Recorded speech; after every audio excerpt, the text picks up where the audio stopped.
সুনামগঞ্জের জলিলপুর ফকিরনগর গ্রামে bike cup football টুর্নামেন্টের নাহিদ স্কোয়াড বনাম জলিলপুর একাদশের মধ্যে এক উত্তেজনাপূর্ণ ম্যাচ অনুষ্ঠিত হয়েছে। সোমবার বিকেল ৩টায় জলিলপুর মাঠে ম্যাচ অনুষ্ঠিত হয়। নাহিদ স্কোয়াডের যাত্রা শুরু ২০২০ সালে, যা প্রতিষ্ঠার পর থেকেই ফুটবল খেলার জন্য আনুষ্ঠানিক প্রশিক্ষণ চালিয়ে যাচ্ছে। স্কোয়াডের ফুটবলাররা নিয়মিত অনুশীলনের মাধ্যমে নিজেদের দক্ষতা বাড়িয়ে চলেছেন। এ ম্যাচে উপস্থিত ছিলেন নাহিদ স্কোয়াডের পরিচালক নাজমুল ইসলাম নাহিদ সহ টিমের খেলোয়াড় শেজাউল, ইকন, মামুন, ফারুক, সেজু, জলিল, শাবন, শামী প্রমুখ। নাহিদ স্কোয়াডের পরিচালক নাজমুল ইসলাম নাহিদ বলেন, মাদকমুক্ত সমাজ গঠনে তরুণদের একত্রিত হতে হবে। মাদককে সমাজ থেকে নির্মূল করতে খেলাধুলার বিকল্প নেই। খেলাধুলা শুধু শারীরিকভাবে নয়, মানসিকভাবেও তরুণদের গড়ে তোলে।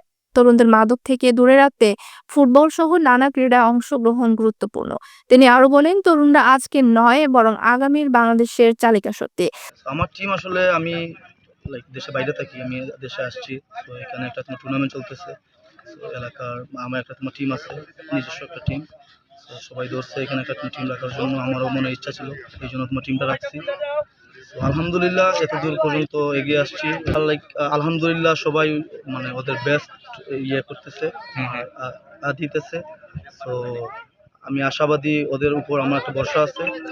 আর আলহামদুলিল্লাহ ওরা অনেক ভালো খেলতেছে, ওরা ওদের বেস্টটুকু দিয়ে খেলতেছে। তার শিক্ষা, ক্রীড়া এবং নেতৃত্বে দক্ষ হতে হবে। খেলাধুলাই পারে যুব সমাজকে সঠিক পথে পরিচালিত করতে। একটি তরুণদীপ্ত বাংলাদেশ গড়াই আমাদের লক্ষ্য। নাহিদ স্কোয়াডের এই উদ্যোগে স্থানীয়রা মাদক বিরোধী প্রচেষ্টাকে সাধুবাদ জানিয়েছে।